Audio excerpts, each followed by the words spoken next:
अस्सलाम वालेकुम वरहमतुल्लाहि वबरकातुहू। हमारे प्यारे नबी जनाब मोहम्मद सल्लल्लाहु ताला अलैहि वसल्लम की सीरत का 31वां एपिसोड है। तो एपिसोड स्टार्ट करने से पहले हम बात करते हैं पिछले एपिसोड के सवाल के बारे में। तो सवाल इस तरीके से था कि हुजूर के सीना चाक करने के वाक़ये को क्या कहा जाता है। तो इसका जवाब है शक्की सदर। इस वाक़ये को शक्की सदर कहा जाता है।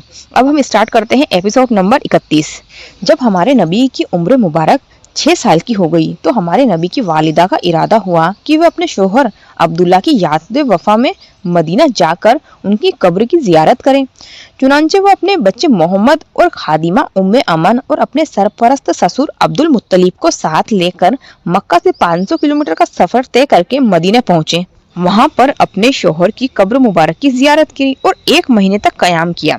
और फिर जब वापसी शुरू हुई तो शुरुआत के सफर में ही हजरत आमना बीमार हो गई और बीमारी शिद्दत इतनी ज्यादा हो गई, इतनी बढ़ गई कि मक्का और मदीना के पास में एक पहाड़ी है अबवा नाम की पहाड़ी की जगह पर उनका इंतकाल हो गया और उनकी तदफीन वहीं पर हुई।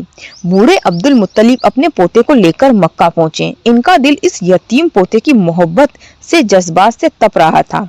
अब हुजूर अपने दादा अब्दुल मुत्तलिब की निगरानी में रहे। दादा इस यतीम पोते को बहुत मोहब्बत करते थे।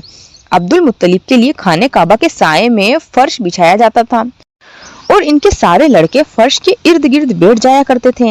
इनकी पेशे नजर और अजमत के लिए कोई भी लड़का फर्श पर नहीं बैठता था, लेकिन हुजूर तशरीफ लाते तो फर्श पर बैठ जाया करते। अभी आप कम उम्र के थे तो दूसरे लड़के आपको फर्श से उतार देते, लेकिन जब अब्दुल मुत्तलिब ने ऐसा होते देखा तो वे खुद हुजूर को अपने पास फर्श पर बैठाते थे और अपने हाथ से पीठ सहलाते थे और उनकी नकल और हरकत देखकर बहुत खुश होते थे और अपने और बेटों से कहते थे कि मेरे इस बेटे को छोड़ दो, इसकी शान निराली है, यह मेरा बेटा मेरे साथ फर्श पर ही बैठेगा। अभी हुजूर की उम्र 8 साल 2 महीने 10 दिन की हुई थी कि दादा अब्दुल मुत्तलिब का भी इंतकाल हो गया। अब्दुल मुत्तलिब का इंतकाल मक्का में हुआ। अब्दुल मुत्तलिब इंतकाल से पहले हुजूर के चाचा यानी कि अपने बेटे अबू तालिब की सरपरस्ती में रहने की वसीयत कर गए थे। अबू तालिब ने अपने भतीजे का हक कफालत बड़ी बखूबी से अदा किया, उन्हें अपनी औलाद में शामिल किया, उन्हें एजाज व एहतराम से नवाजा।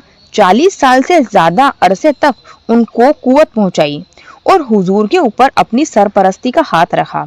अबू तालिब ने अपनी हिमायत का सारा साया हमारे नबी पर रखा। एक वाकया है कि इब्ने इसाक बिन जलहवा और फतह से रिवायत है कि मैं मक्का में आया और सूखे से सभी लोग 2-4 थे। कुरैश ने अबू तालिब से कहा कि सारी वादी कहत का शिकार है, बाल बच्चे काल की जद में हैं, आओ बारिश की दुआ करें या दुआ कीजिए। अबू तालिब बच्चे मोहम्मद को साथ लिए चले और बच्चे का चेहरा सूरज और चांद की तरह चमक रहा था। बच्चे के बाल घने थे और पानी की घटाओं जैसे दिखते थे, जैसे बारिश होकर बादल अभी अभी हटे हों। वहाँ और भी बच्चे थे।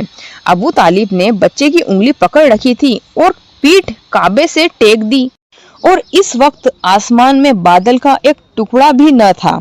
बारिश की दुआ शुरू हुई और देखते देखते बादल आ गए और थोड़ी देर में ऐसी धुआंधार बारिश शुरू हुई कि वादी में सैलाब आ गया। शहर सारे हरे भरे हो गए, हर तरफ खुशियां ही खुशियां बिखर गई। ने इसाक बिन जलहवा और फतह बयान करते हैं। तो एपिसोड नंबर 31 यहीं पर ही खत्म होता है। तो आज का सवाल इस तरीके से है कि उस वक्त आसमान में बादल का एक टुकड़ा भी न था और अबू तालिब ने बच्चे मोहम्मद का हाथ पकड़ रखा था और काबे से टेक लगा रखी थी, तो उस वक्त अबू तालिब ने क्या कहा था? इसका जवाब मैं अगले एपिसोड में आप लोगों को दूंगी। मिलते हैं अगले एपिसोड में। अल्लाह हाफिज। वीडियो अच्छी लगी हो तो चैनल को सब्सक्राइब करो, वीडियो को लाइक करो और ज्यादा से ज्यादा लोगों को शेयर करो।